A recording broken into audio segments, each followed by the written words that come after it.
Hi, everybody. It's Josh Byerly here inside NASA's Mission Control Center here at the Johnson Space Center. I'm joined by my friend Melanie Miller, who I think has probably one of the coolest jobs here inside the room. She's a robotics officer, so she's in charge, and her team is in charge of actually operating the robot arm, the Dexter, as we call it, the special purpose dexterous manipulator, and all sorts of things. But you were a key part of Dragon coming up to the station. So talk a little bit about what the crew did, what your team did down here, and kind of how you guys pulled it off. Well, we started the day. We started the day earlier than the crew got up, and we set everything up so that we had two workstations operating in case one went down. The crew could do a quick switch to the other one.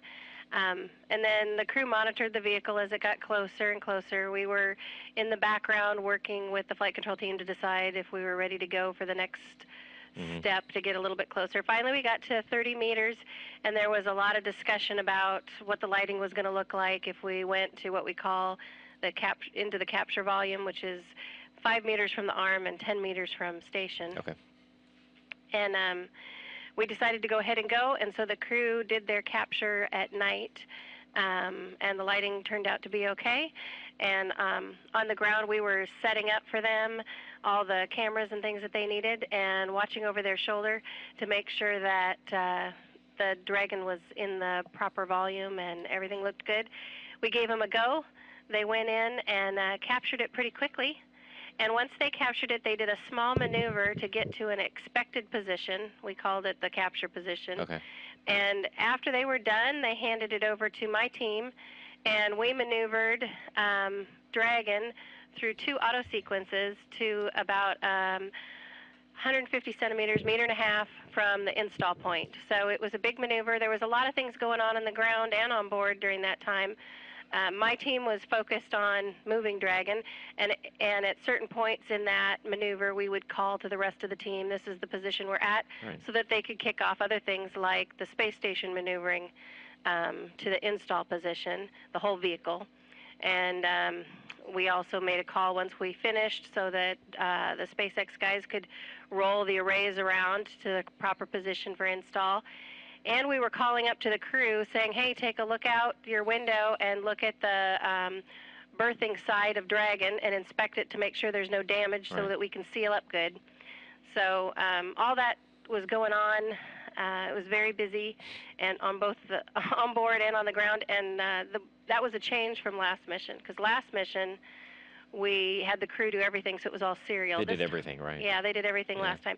This time we did a lot in parallel, so it was exciting, and it went very smoothly. So how do you, it's kind of nuts to think that you guys are down here, basically controlling this arm with this big spacecraft on the end of it, and you can't see it. I mean, sometimes you can see it on the video monitors, but you're really just kind of trusting your training, trusting the system's going to work as they are expected to. So, I mean, what is it like as a controller to be sitting here in mission control and kind of basically flying the spacecraft that you're not anywhere near? We practice a lot doing it offline, and we design the procedures that the crew use to fly as well, and we've done that for many years. And so now we are executing those procedures from the ground that we have had crews for several years do. So we have a lot of history and background, and sometimes you're just doing your job, and it seems like it's just a normal part of your day, but then you realize I'm moving this huge spacecraft in space, and it's flying really fast. And it's and you need to be really, really careful and just be at the top of your game, watching all your data. So even when we don't have video, we do have data while we're flying, so we can see the arm joint angles, and those feed into a simulator we have that's really neat, that simulates everything on space station. It simulates the solar arrays moving from the data.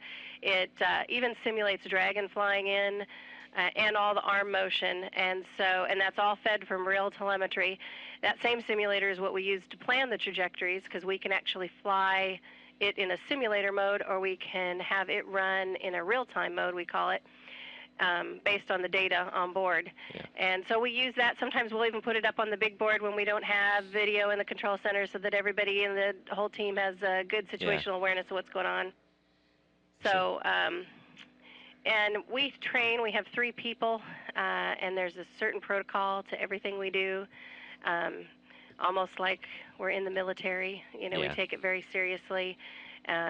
We each check each other. We check what the arm is doing, and we train certain calls that we would make if something didn't look right. My back room, for example, if they see something wrong, they would say stop motion or safe, and I have a command up on my display, and I can click that. What it does is it stops everything. Instantly. Just instantly.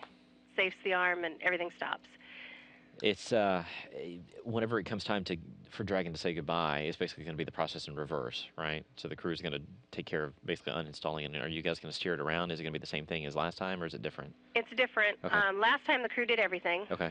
This time the crew will participate in unbolting. Okay. The common berthing mechanism that has Dragon attached at the node, and then we'll actually do the unberth. We're going to fly from that zero plane to 1.5 meters, okay. And then we have a big auto sequence that puts us into the release position. So we'll do all the arm maneuvering with Dragon on the end of the arm. Then the crew will pick up with the actual ungrapple of Dragon, we call release, and the back away maneuver. Okay. Because that is a time-critical safety type thing, and we wouldn't want to start doing that and then lose video from the ground for some reason. So that's our plan. So is it fun doing this kind of job? I mean, does it ever become normal, what you're doing? I can't imagine that it does. No, it is fun. Actually, I think we have the best job. Yeah. And we get to train the crew before they go up. Yeah. We get to train the crew when they're on board for doing critical operations like EVAs or Dragon captures or releases. And then we get to participate in the operations while it's going on. Yeah. So I think that covers the gamut. It is an awesome privilege to be able to be certified to do this kind of job and be selected. Yeah. Last question for you, and I know because you got to get up there and actually talk to the crew about these procedures here in a little bit, but the end of the arm, I think that whenever I had to learn about it, the thing that surprises me is that I always thought it basically kind of bolted into something. It's not. There's snares on the end, right? So they kind of pull tight. And matter of fact, you guys are going to be pointing it at the cupola, I think, later on today for Sunday to take pictures of it and to examine it. So talk about the mechanics of it. It's really a very kind of smartly designed arm by our Canadian friends. Talk a bit about kind of the design of it. Okay, so we call it, the Lee is like a can. It's a latching end effector, right? Yeah, it's a latching end effector, and it looks a lot like a can, except that it has 3 wires, or we call them snares, and the wires get twisted around until they wrap around a peg called the grapple fixture that's on Dragon, and that peg has a head to it like a nail. Yeah.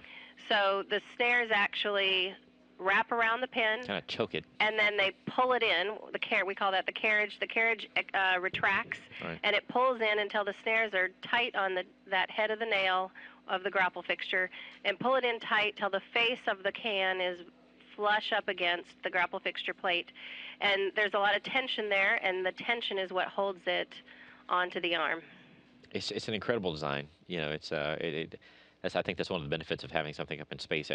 Not sure if that would work here on Earth or whatever, but it's funny to see how big the thing actually is at the training facilities we have here in Building 9, the Space Vehicle Maka facility. I mean, it's just 58 feet long. It's just huge whenever you take a look at it, and the end of it is just enormous. So it's always fun to watch what you guys do. I wish I could go over there and do it myself, but I don't think I have the training to do it. So we should swap jobs sometime, So.